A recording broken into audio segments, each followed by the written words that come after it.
मुस्लिम vote divide होगा या वो स्ट्रेटेजिक वोटिंग होगी जो सर कह रहे थे? नहीं, मुझे बड़ा हिस्सा तो मुझे लगता है कांग्रेस को जाएगा मुसलमानों का, लेकिन थोड़ा हिस्सा समाजवादी पार्टी को जाएगा, थोड़ा कुछ ओबीसी को जाएगा। बीजेपी बीएमसी में सबसे बड़ी पार्टी अभी दिखाई दे रही है, 27 सीटों पर लीड कर रही है। हालांकि कांग्रेस के पास भी 3 सीटें जाती हुई दिखाई दे रही है। ये बीएमसी का आंकड़ा, बीएमसी में उद्धव 10, राज ठाकरे 2, और जो आप बाईं तरफ भी देख रहे हैं, चाहे वो जलगांव में आप देखें, क्योंकि एक अलग तरीके का अलायंस दिखाई दे रहा है। बीजेपी, शिवसेना, अजीत पवार यहां पर लीड कर रहे हैं। तो ये इस बार जो समीर जी आप भी बता रहे थे कि जितने अलायंसेस भी हुए हैं वो भी कंफ्यूजिंग अलायंसेस थे। बिल्कुल, कहीं पर कोई किसी के साथ है तो कहीं दूर है। देखिए, अब ठाणे में तो भारतीय जनता पार्टी और एकनाथ शिंदे मिलकर चुनाव लड़ रहे हैं, और ठाणे से लगा हुआ नवी मुंबई, वहां पे शिवसेना मतलब एकनाथ शिंदे बीजेपी के खिलाफ चुनाव लड़ रहे हैं। तो कई जगह वो अलग अलग चुनाव लड़ रहे हैं। 6 बड़ी नगर निगम में एकनाथ शिंदे बीजेपी से अलग चुनाव लड़ रहे हैं, क्योंकि सीटों का गठबंधन नहीं हो पाएगा। तो वो भी एक बीजेपी लिए चुनौती है। लेकिन बीजेपी अब पूरे महाराष्ट्र की पार्टी है। आज किसी भी क्षेत्र में चले जाओ, चाहे रूरल में चला जाओ, चाहे अर्बन में क्षेत्र में चले जाओ, बीजेपी सब जगह की। और शिवसेना की जो ताकत थी वो भारतीय जनता पार्टी के संगठन के कारण थी, राष्ट्रीय सेवक संघ के कारण थी, और सरकार का जो प्रदर्शन था उसके कारण थी। इतना लंबा समय जो शिवसेना ने बीएमसी में राज किया है, उसमें बीजेपी की संगठन की बड़ी भूमिका रही थी। अब आप बीजेपी से अलग हो गए, एकनाथ शिंदे आपसे अलग हो गए, तो आपके पास ठाणे चला गया, कोंकण नारायण राणे के कारण चला गया, बीएमसी आपका बीजेपी के हाथ से जा रहा है। तो उद्धव के पास सिर्फ मराठी वोट बैंक से आप उम्मीद नहीं कर सकते कि आप सत्ता सारी बात टैली तो देख लीजिए जरा। बीएमसी के 227 वार्ड में शिवसेना और बीजेपी 33, और उसके अलावा उद्धव ठाकरे और मनसे का जो गठबंधन है वो 17 सीटों पर आगे चल रहा है। 33 और 17 ये स्कोर फिलहाल, क्योंकि ये 2 बड़े गठबंधन हुए हैं। इसके अलावा कांग्रेस पार्टी का गठबंधन 5 सीटों पर आगे है, अजीत पवार 1 सीट पर आगे चल रहे हैं, अन्य 2 सीट पर आगे चल रहे हैं। इस पर AIMIM, समाजवादी पार्टी, वो सारे पार्टियां इसके अंदर होंगी। 40 टोटल जो है रुझान आ चुके हैं। 40 बीजेपी है, माफ कीजिएगा, 40 बीजेपी, 17 उद्धव ठाकरे और राज ठाकरे, वो आपको दिखाई दे रहा है इस वक्त टैली में। और एक बात और मैं क्लियर कर दूं कि 2017 का जो बीएमसी का इलेक्शन था उसमें कोई अलायंस नहीं थे, सारी पार्टियां अलग अलग लड़ी थी। बीजेपी और यूनाइटेड शिवसेना भी अलग अलग लड़े थे। 2 सीटों का अंतर और 1% वोट का अंतर मात्र इनके बीच में था। 82-84 सीटें मिली थी। लेकिन इस बार अलायंस में लड़ रहे हैं उद्धव ठाकरे भी और बीजेपी भी। शिवसेना 2 फाड़ हो चुकी है, एनसीपी 2 फाड़ हो चुकी है, और नतीजा आपको स्क्रीन पर उसका दिख रहा है। अभी तक दुगने से ज्यादा अंतर से आगे चल रही है महायुति, मतलब बीजेपी और एकनाथ शिंदे का गठजोड़। 18 सीटों पर आगे चल रहे हैं ठाकरे बंधु, और 41 पर बीजेपी और शिवसेना, वो इस वक्त आपको लीड करते हुए दिखाई दे रहे हैं। कांग्रेस 5 सीटों पर आगे है। ये कांग्रेस का एक प्रयास है कि अपने खोए हुए जनाधार को वापस एक बार टटोलें तो जरा, कि वो कितना हम पर अभी भी भरोसा करता है, खास तौर पर मुसलमान और दलित वोटर। तो वो भी उसका भी आपको इम्तिहान का नतीजा पिछली बार अगर देखें 2017 में तो कांग्रेस को 31 सीटें मिली थी। मुझे लग रहा है उतना भी पहुंच जाए तो बहुत बड़ी बात होगी। आरती जी, आपके लिए कोई आपकी समझ से कोई सरप्राइज नतीजा होने वाला है, या जो एग्जिट पोल बता रहे हैं वो? मुझे लगता है एग्जिट पोल्स पे मुझे इस बार ज़्यादा भरोसा है विद रिस्पेक्ट टू मुंबई, क्योंकि बहुत लंबे अरसे से मैं मुंबई जाती रही हूँ, मैं मुंबई में रहती हूँ अपने मित्रों के साथ, और जो ट्रांसफॉर्मेशन मैंने फडणवीस के अंडर देखा है वो मैंने उससे पहले नहीं देखा। क्योंकि मुंबई की ट्रेन्स हो, मेट्रो हो, मुंबई की सड़कें हो, मुंबई के मैं अक्सर मड आइलैंड जाती हूँ, और वहाँ का जो रास्ता है एयरपोर्ट से मड आइलैंड के जाने का कोई ऑलमोस्ट है ही नहीं। जिस तरह से एक लंबा सा लिंक रोड लेना पड़ता है, और फडणवीस के टाइम पे अब हम मिलने वाला है, एक फ्लाईओवर मिलने वाला है मड आइलैंड को। तो मुझे लगता है जो ट्रांसफॉर्मेशन लोकल लेवल पे मैं देखती हूँ, जो वो मछुआरे हैं, जो वो फेरी चलाते हैं, उनमें एक उम्मीद मुझे दिखाई पड़ती है। नागपुर से एक ट्रेंड आ गया है। नागपुर जो कि फडणवीस के भी शक्ति का केंद्र है, बीजेपी के भी शक्ति का केंद्र है, नितिन गडकरी के शक्ति का केंद्र है, वहां से ट्रेंड आ गया है। बीजेपी यहां से लीड करती हुई दिखाई दे रही है। 16 रुझान आए, 16 के 16 बीजेपी के पक्ष में इस वक्त दिखाई दे रहे हैं। ठाणे में एकनाथ शिंदे के गढ़ में बीजेपी 6 पर और शिवसेना 9 सीटों पर आगे चल रही है। मतलब एकनाथ शिंदे का दबदबा जो है वो आपको ट्रेंड्स में इस वक्त दिखाई दे रहा है। नांदेड़ में बीजेपी 5 और शिवसेना 5 सीटों पर आगे। और ये नागपुर की जो हम बात कर रहे थे, 16 ही रुझान आए हैं, और 16 के 16 बीजेपी के पक्ष में जाते हुए दिखाई दे रहे हैं। कुल 29 नगर पालिकाएं, महानगर पालिकाएं हैं, और जो पोल पंडित्स हैं उनका तो ये मानना था कि इन 29 में से 25 से 26 या इससे हो सकता है एक आध ज्यादा भी, ये महायुति जो है वो जीत सकती है। मतलब केवल बीएमसी नहीं, पूरे महाराष्ट्र का वन साइडेड नतीजा हो सकता है, ऐसा अनुमान लगाया जा रहा था। बाकी तो 3-4 बजे तक साफ। बिल्कुल सौरभ, उसके कारण एक तो ये है कि जो इलेक्टोरल इंजीनियरिंग हुई है पिछले कई सालों में, स्पेशली पिछला जब चुनाव हुआ था जिसमें बीजेपी को 82 मिले थे और शिवसेना जब इकट्ठी थी, यूनाइटेड थी, तब 84 मिली थी सीट शायद। तो उस टाइम से लेकर अभी तक जो इंजीनियरिंग हुई है कि शिवसेना टूट गई और अपने कारणों की वजह से टूटी है। बीजेपी ने कंसोलिडेट किया है अपना ग्राउंड ओवरऑल पूरे महाराष्ट्र में और खासकर मुंबई में भी, और साथ ही साथ दो बड़ी पार्टीज का पॉलिटिकल करियर जो है, एग्जिस्टेंशियल थ्रेट जो है वो सबके सामने है, एक कांग्रेस पार्टी का और एक शिवसेना उद्धव ठाकरे। दोनों अपनी गलतियों के विक्टिम्स है और चूंकि उनके लिए एक एग्जिस्टेंशियल क्राइसिस है, उसमें फायदा मुझे लगता है बीजेपी को होगा। ये जेनजी की बहुत चर्चा होती है, इसलिए सर ये बताएं अजय जी कि ये जो जेनजी है जिन्होंने बाला साहेब ठाकरे की पॉलिटिक्स का तौर तरीका नहीं देखा, जो अभी आरती जी बता रही हैं कि जो ये डेवलपमेंट के साथ अपने आप को ज्यादा एसोसिएट करता है, जिस लेगेसी को उद्धव ठाकरे और राज ठाकरे अपने साथ लाना चाहते हैं, क्या उसके साथ ये जेनजी खड़ा होता है? देखिए, एक तो अगर सिर्फ बीएमसी के संदर्भ में देखें तो हम लोगों ने कल देखा क्या आउटबर्स्ट था विशाल ददलानी ने जाकर के, और कैसे उन्होंने सोशल मीडिया में भी लिखा कि कहाँ हो जेनजी, तुम वोट डालने क्यों नहीं आ रहे हो। अब जेनजी निकले तो वोट परसेंटेज 53-54% थोड़े होगा, वोट परसेंटेज तो होना चाहिए है, तो वो तो बढ़ा नहीं। अगर सिर्फ मुंबई बीएमसी की बात करें तो कहाँ जेनजी निकला वोट डालने। ओवरऑल पूरे महाराष्ट्र की बात करें तो वो हो सकता है कि वोट डालने जेनजी भी निकला हो, लेकिन एक बात समझने की जरूरत है बारीकी से, चूंकि हम पूरे देश में घूम करके हम लोग चुनाव देखते हैं। जेनजी जो है वो आइडेंटिटी से प्रभावित नहीं हो रहा है, ऐसी बात नहीं है। महाराष्ट्र का जेनजी भी अपनी मराठी आइडेंटिटी से और अपनी हिंदुत्व अस्मिता से उतना ही प्रभावित है जितना उससे उसके पुराने वो देवेंद्र फडणवीस से ज्यादा एसोसिएट करता है या उद्धव ठाकरे की पॉलिटिक्स? उसमें देख, ये दोनों इस बारीकी को समझिए कि उद्धव ठाकरे की पॉलिटिक्स इस बार सिर्फ मराठी मानुस पर उन्होंने फोकस किया है, और जो देवेंद्र फडणवीस है या भारतीय जनता पार्टी की राजनीति पहले हिंदुत्व की थी, बाद में जब मराठी मानुस पर बहुत फोकस किया उद्धव ठाकरे, राज ठाकरे ने, तो उन्होंने जोड़ा कि मराठी हिंदू। जोड़ दूं मैं इसमें मुसलमान वोट पर भी। केवल मराठी मानुस के साथ नहीं काम चलेगा सर उद्धव ठाकरे का। नहीं चलेगा। देखिए, उनको मुसलमानों पर भोले भले ना हो, लेकिन वो मान के चल रहे हैं ये मुझे मिलेगा, नहीं मिलेगा। मुसलमान वोट कांग्रेस को जाएगा, चूंकि ये हम आइडेंटिटी की जब बात कर रहे हैं। देखिए, उद्धव ठाकरे को अभी अपने वोट बचाने हैं, मराठी वोट कांग्रेस को 6 सीटों पर रुझानों में लीड मिल रही है। आप देखें 45 पर महायुति दिखाई दे रही है, मैं बीएमसी की बात कर रही हूं। 45 पर महायुति, राज ठाकरे, उद्धव ठाकरे को, इस अलायंस को 25 सीटों पर रुझान, कांग्रेस को 6, अजीत पवार चूंकि अकेले गए तो 1। वैसे थोड़ी नाइंसाफी है, आपको बताना चाहिए कि महायुति 45 और बाकी सब जोड़ दीजिए ना, 25, 6, 31, 32 और 6, 38। देखिए, क्योंकि सब एक होने वाले हैं उधर, जो भी हो। रिजल्ट इसी तरह का आएगा, जो एग्जिट पोल है रिजल्ट उसी तरह से आते दिख रहे हैं। उसमें हो सकता है सीटें ज्यादा भी दिख जाए, क्योंकि वो लोग जो शिवशक्ति अलायंस है, शिवशक्ति मतलब शिवसेना और मनसे का जो अलायंस है, उस अलायंस को 60 तक सीटें दे रहे हैं, हो सकता है उससे कम सीटें हैं। लेकिन अगर मराठी वोट 50% मिल रहा है इस अलायंस को, तो ये एक बड़ी सफलता होगी शिवसेना, राज ठाकरे की। उनकी पॉलिटिक्स बच जाएगी। नंबर ऑफ सीट्स मत देखिए, कमजोर होंगे निश्चित रूप से, लेकिन उनकी जो पॉलिटिक्स मराठी की, एग्रेसिव मराठी की जो पॉलिटिक्स है, उसका वोट अगर वो लोग ले आते हैं 50%, तो उनकी पॉलिटिक्स बच जाएगी। बता दूं, मैं एग्जिट पोल बता दूं एक सेकंड, क्योंकि लोगों के लिए थोड़ा सा क्लियर हो जाएगा। पिछली बार का जो इलेक्शन था उसमें आप देखें, मैंने आपको बताया अलग अलग सब लड़े थे, लेकिन बाद में क्योंकि बीजेपी और शिवसेना एक हो गए थे, तो 82 और 84 मतलब 166 सीटें इस कॉम्बिनेशन को अलग लड़े, बाद में एक हो गए, 166 सीटें मिल गई थी। इस बार एक्सिस में इंडिया का एग्जिट पोल कह रहा है कि बीजेपी और शिंदे सेना को 131 से 151 मतलब 130 से 150 सीट के करीब बीच में जो है उनको आ सकता है। पिछली बार से कम होगा। पिछली बार क्योंकि अलग अलग लड़े थे, इस बार एक साथ लड़ रहे हैं। तब भी वो बता रहे हैं कि दूसरा अलायंस क्योंकि वो थोड़ा मजबूती के साथ लड़ रहा है, ठाकरे ब्रदर्स वाला, उनको वो 60 तक सीटें जो हैं वो दे रहे हैं, 58 से 68, तो मीडियन निकाल लें इसको तो करीब 55-60 सीटें जो हैं वो मान रहे हैं कि राज ठाकरे और उद्धव ठाकरे को मिल सकती हैं।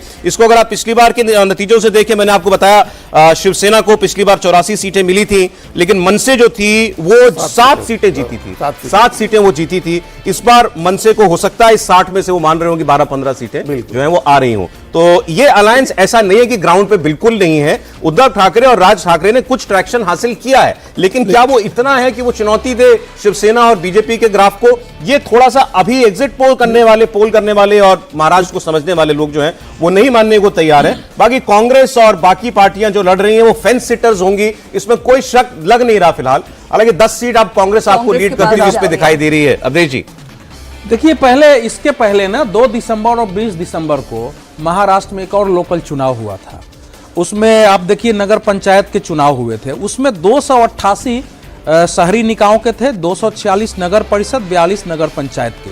अब आपको जो रिजल्ट था 218 में से 215 महायुति ने जीता था, 75% जीता था, जिसमें बीजेपी को 129, शिवसेना को 51, एनसीपी को 35 सीटें मिली थी। और ये सब लोग जो है उसमें सिमट गए थे। 7 सीट तो एनसीपी को थी, जबकि उनके एरिया, शरद पवार को उनके एरिया में चुनाव था, कांग्रेस को 35 सीटें थी। और सबसे बड़ी बात हुई कि भाजपा ने टोटल नगर पंचायत परिषद में 3450 सीटों पर लड़ा था, लेकिन उसको 2180 सीटें मिल गई। अगर उसी हिसाब से देखेंगे तो अकेले बहुमत थी। शिवसेना लड़ी थी 1620 पर, लेकिन 890 उसने जीता, शिंदे की शिवसेना ने। लेकिन कांग्रेस ने 1980 सीटें लड़कर 495, 25% उसका स्ट्राइक रहा है। उद्धव ठाकरे का स्ट्राइक 18.5% रहा है, 1540 और कम। अच्छा, 285 सीटें जीती है। तो इसीलिए एक ट्रेंड जो है ना विधानसभा के समय से हमको दिखाई दे रहा है। इस चुनाव में जो ये है कि वोटिंग जो होनी चाहिए थी, क्योंकि इस बार चुनाव आयोग ने देखिए सोसाइटी में खड़े किए 50%। वहां मुंबई में झुग्गी झोपड़ी सर नहीं पड़ता वोट, वो तो क्लियर है, वोट नहीं पड़ता मुंबई के अंदर। टैली देखिए ना, टैली देखिए, महायुति 50 पर रुझानों में आगे दिखाई दे रही है। और अगर ये अलायंस भी हम कहें जो ठाकरे ब्रदर्स में हुआ है, उसमें भी उद्धव ठाकरे भारी पड़ रहे हैं। 25 जो है 30 पर दिखाई दे रहे हैं ठाकरे बंधु और 10 पर कांग्रेस पार्टी। सर कुल मिलाकर बराबर ही है मामला। नहीं, लेकिन अब भारत देखिए, उद्धव ठाकरे की जब भारतीय जनता पार्टी का जन्म भी नहीं हुआ था तब तक शिवसेना अपने 3 मेयर बना चुकी थी। 1971 में तो हेमचंद गुप्ते को बना दिया था, सुधीर जोशी जो बने थे वो 74 में बन गए थे, 78 में मनोहर जोशी मेयर बन चुके थे। तो भाजपा के जन्म के पहले शिवसेना अपने 3 मेयर बम्बई में दे चुकी थी। और उसके बाद भारतीय जनता पार्टी जब बनी 80 में, और प्रमोद महाजन ने जब बाला साहब ठाकरे के साथ गठबंधन किया, फिर 95 में पहली बार जब सरकार में आए, राज्य सरकार में, तब भी बड़े भाई की भूमिका शिवसेना हमेशा रही थी बाला साहब ठाकरे के समय। और बीजेपी ने माना कि भाई बम्बई में शिवसेना का एक गढ़ है, आप उनको स्पेस दीजिए। महाराष्ट्र की पार्टी बना लिया बिल्कुल नहीं, ये अंडरस्टैंडिंग देखिए भाई, बंबई में शिवसेना बड़ी भाई की भूमिका रहेगी और बाकी महाराष्ट्र में बीजेपी बड़े भाई की भूमिका रहेगी। तो बीएमसी में हमेशा बीजेपी ने शिवसेना को बड़ा भाई माना। और जब 2004 से लेकर 2014 तक कांग्रेस की भी सरकार रही महाराष्ट्र के अंदर, लेकिन बीएमसी शिवसेना के पास रही थी। तो महाराष्ट्र बंबई में उनका गढ़ था। लेकिन जिस तरीके से उद्धव ठाकरे ने वहां पर अपना एक और डेटा है, मुस्लिम बहुल इलाके में 2 सीटों पर इस वक्त असदुद्दीन ओवैसी की पार्टी आगे चल रही है, एमआईएम आगे चल रही है। क्या असदुद्दीन ओवैसी ने कांग्रेस को, उद्धव ठाकरे को, इन सबको नुकसान पहुंचाया? देखिए वो पहले भी मिला था उनको नगर निगम में वहां सफलता मिली। हैदराबाद के बाहर जो पहली सफलता ओवैसी को मिली थी, वो लोकसभा भी उन्होंने महाराष्ट्र में जीती, नगर निगम में भी महाराष्ट्र में दर्ज की उन्होंने, विधायक भी बनाया, सांसद भी बनाए। वो सांसद भाई पहला सांसद वहीं से मिला, औरंगाबाद जो संभाजी नगर हो गया वहीं से उनका पहला विधायक एमपी भी बना हैदराबाद के बाहर। तो उनको वहां ट्रैक्शन मिलता है, वोट मिलता है, वो सफलता कामयाबी भी मिलती है। लेकिन ये वैसी सीटें हैं जहां 50% से ज्यादा, 40% से ज्यादा मुस्लिम वोट है, वहां कोई ऐसा जोखिम नहीं होता है। वो एक तरफा जाकर के या तो ओवैसी को जिता दें या कांग्रेस को जिता दें। जिन सीटों की अभी हम लोग बात कर रहे थे, जिन सीटों पर अभी हम लोग, जो मुस्लिम बहुल इलाके हैं, उन इलाकों में ऐसा हो सकता है कि ओवैसी की पार्टी जीत जाए, कांग्रेस जीत जाए, सपा जीत जाए। अबू आजमी का जो असर का इलाका है वहां कुछ जिता दे। मैं ब्रेकअप दे दूं सर, ये 51 में 35 बीजेपी है, 51 में 35 बीजेपी है और बाकी 16 जो है वो एकनाथ शिंदे की शिवसेना को मिल रहे हैं। उधर 30 जो आपको दिखाई दे रहे हैं ठाकरे ब्रदर्स के, इसमें से 25 उद्धव ठाकरे के हैं और 5 मनसे के विधायक। जो आप 15 कह रहे हैं ना, जो एकनाथ शिंदे वाली 15 सीटें जो उसमें दिख रही हैं उस महायुति में, वो इलाका है जो पुराने जमाने से, जब की बात समीर जी कह रहे हैं, उस समय से शिवसेना का गढ़ रहा है। चाहे ये आप देखिएगा, अभी जब आएगा आपको अलग अलग इलाके आएंगे, जब दादर का इलाका हो या परेल का इलाका हो या शिवाजी नगर का इलाका हो, ये इलाके जब आएंगे, वर्ली का इलाका जहां से आदित्य ठाकरे एमएलए हैं, इन इलाकों में ये शिवसेना का पुराना और मराठी आबादी के इलाके हैं। इन इलाकों में ये सारी सीटें जानी चाहिए थी शिवसेना को। अगर शिवसेना एक होती तो इन इलाकों में जीतती है। लेकिन वो एक फडणवीस ने चुनाव लड़ा, वो कहां नहीं पहुंचे, जहां पर बाइक ले जा सकते थे, जहां पर वो पैदल जा सकते थे, जहां पर वो रैली कर सकते थे, उन तमाम इलाकों में देवेंद्र फडणवीस ने इस तरह से इतना एग्रेसिवली ये चुनाव लड़ा। वैसा एग्रेसिवली उद्धव ठाकरे ने नहीं लड़ा। वैसे राज ठाकरे मैदान पर नहीं दिखाई दिए, कांग्रेस तो लगभग नदारद दिखाई दे रही थी। एक ही मैदान में दिखाई दिए थे, शिवाजी नगर में। वो एक ही मैदान था, और जो कहना था वहीं से कह दिया एक रैली के अंदर। वहां उनको नैरेटिव पर चुनाव लड़ना था। उद्धव ठाकरे, राज ठाकरे को नैरेटिव पर चुनाव लड़ना था, और उनका जितना बड़ा दाव पर देवेंद्र फडणवीस का, उतना ही उनका भी दाव पर लगा। उनका अस्तित्व, उनके अभी मुंबई की आप बात करी थी इंफ्रास्ट्रक्चर डेवलपमेंट की, वो जो उनकी रैली थी उसमें 10 मिनट तो अडानी पर प्रेजेंटेशन दी गई थी रैली में। ये अडानी कहां से कहां पहुंच गया? नहीं, ये इंपॉर्टेंट है। मुंबई में वो अडानी को लेकर के जो स्लम डिवेलपर्स का सेंटिमेंट उन्होंने लेने की कोशिश की है, वो उसका असर आपको होता हुआ दिख रहा है? देखिए, मैं वही बात कर रही थी, इनफैक्ट मीनाक्षी की भी बात जोड़ना चाहती हूँ कि जेनजी, बेशक वोट मुंबई में ना पड़े जेनजी के, लेकिन जो ट्रांसफॉर्मेशन है उसके बेनिफिशियरीज जो है जेनजी सबसे ज़्यादा है। आप बाइक लेके जाएं या आप किसी भी, मैं जहाँ पे रहती हूँ, अक्सर जहाँ रहती हूँ वो गांव है, गांव से मुंबई शहर में जाने के लिए आज से 10 साल पहले 2-3 घंटे लगते थे। अभी उसका टाइम गैप जो है वो रिड्यूस होके आधा हो गया है।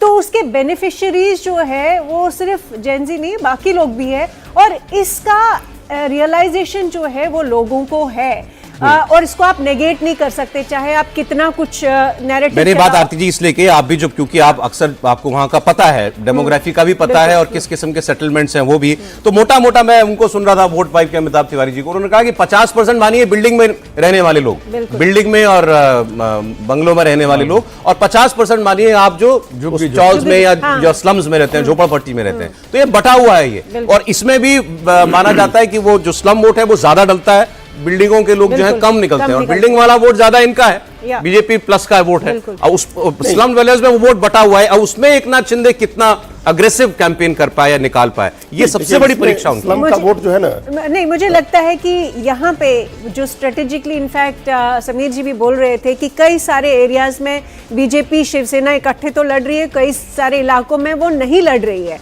और यहीं पे एकनाथ शिंदे का मुझे लगता है जो स्ट्रेटेजी है वो काम आएगा।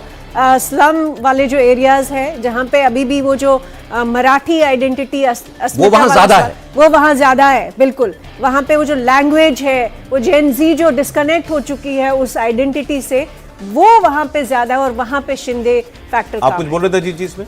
हाँ, नहीं, जैसे एक तो बीजेपी के साथ एक बड़ा स्ट्रेंथ क्या है वहाँ, वो बिहार उत्तर प्रदेश का वोट है, जो बाहरी वोट है, हिंदी स्पीकिंग वोट है, वो भी चौल में काफी रहते हैं और जुगियों में काफी रहते हैं, तो वो वोट वहाँ बड़ी आबादी है उनकी वहाँ रहती है। और गुजराती और मराठी आबादी जो उनका हिंदुत्व का वोट है वो भले बिल्डिंग्स में मिल जाएगा, लेकिन हिंदी स्पीकिंग जो लोग हैं, और वो एक तरफा रुझान बीजेपी की तरफ दिखा रहे हैं आजकल, तो वो वोट उनका झुग्गियों में है, तो वहाँ भी बीजेपी अच्छा करेगी, ऐसा नहीं है कि वहाँ खराब करेगी, वो वोट भी उनको जाएगा हिंदी स्पीकिंग का। देखिए, राज ठाकरे, उद्धव ठाकरे का क्या हुआ, उनका वोटर्स पूल जो है वो बहुत छोटा हो गया। मराठी मानुस का जो 33% आबादी है, उनका पोल, बीजेपी का पूल जो है वो बड़ा है, उसमें गुजराती भी हैं, उसमें साउथ इंडियन भी हैं, चूंकि ये पुंगी और लुंगी वाला जो बड़े भाई, मैं बार बार आपसे डिसएग्री नहीं करूंगा, आप फिर मुझे लग रहा है वो, मतलब वो आप 20% मान ही क्यों नहीं रहे हैं उद्धव ठाकरे के लिए, मुसलमान वाला भाई? आप उसको नहीं, मैं मानता हूँ वो 60% में लड़ रहे हैं, नहीं आप कह रहे हैं वो 40% में लड़ रहे हैं, 33% में लड़ रहे हैं। अच्छा। उनका पूल बहुत कम हो गया उस 33% में, लेकिन अगर वो 50% से ऊपर वोट ले आते हैं तो उनकी पॉलिटिक्स बचेगी। बाकी जो हिंदी स्पीकिंग है, गुजराती स्पीकिंग है, साउथ इंडियन है, हिंदुत्व का वोट है, ये बीजेपी और शिंदे की शिवसेना का पूल बहुत बड़ा है, वोटर्स का पूल बहुत बड़ा है, इसलिए हम ये रिजल्ट में दिखेगा, वो दिखेगा कि उनको मतलब आप ये कह रहे हैं सर, हिंदी बोलने वाला, राजस्थानी बोलने वाला, गुजराती बोलने वाला, अलॉन्ग विद मराठी बोलने वाला, और फिर वो हिंदुत्व का कार्ड, वो सारा मिलकर वो देवेंद्र फडणवीस के लिए काम कर रहा है, बीजेपी के लिए, और उनके लिए सिर्फ मराठी वोट का पूल है जो उद्धव ठाकरे। और वो पूल कितना बड़ा मान रहे हैं? वो पूल 33% 34% का है। उसमें एक गलती जो उद्धव ठाकरे की, उन्होंने रिवाइव करने की कोशिश की अपने दादा, हमने पहले भी कहा, प्रबोधनकर ठाकरे की, वो जो है बहुजन आधारित एक हिंदुत्व की राजनीति करते थे, और ये एक टकराव था कि ब्राह्मणिकल हिंदुत्व जो भारतीय जनता पार्टी का था उससे टकराव का एक था, हालांकि बाद में दोनों एक साथ आ गए। उस बहुजन आधारित अगर हिंदुत्व की राजनीति को बाल ठाकरे, ये उद्धव ठाकरे आगे ले जाए तो उनके लिए सर, उद्धव ठाकरे के लिए तो ऐसे ऐसे गाने प्रचार में लाए गए जिसमें ये शक पैदा हो रहा था कि ये मुसलमानों के भाईजान है क्या?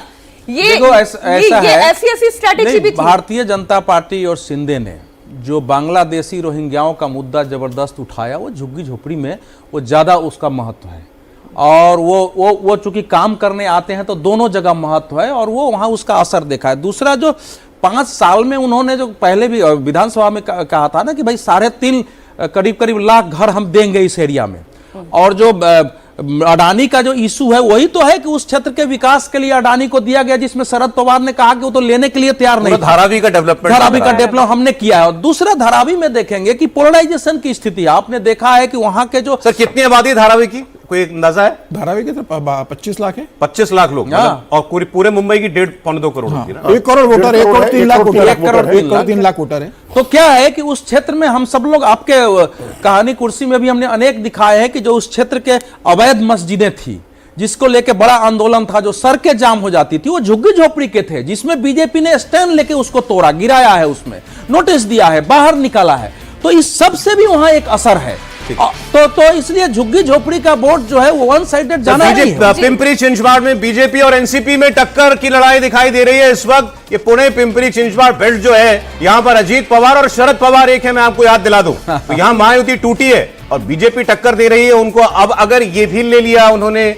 यहां जैसे ठाकरे बंधु हैं तो वहां पर पवार चाचा भतीजे हैं, अगर ये उनसे छीन लिया तो उनकी पॉलिटिक्स का क्या बचेगा? जो मुंबई में ठाकरे का हाल होगा, अगर वो पुणे में हो गया तो पवार परिवार का।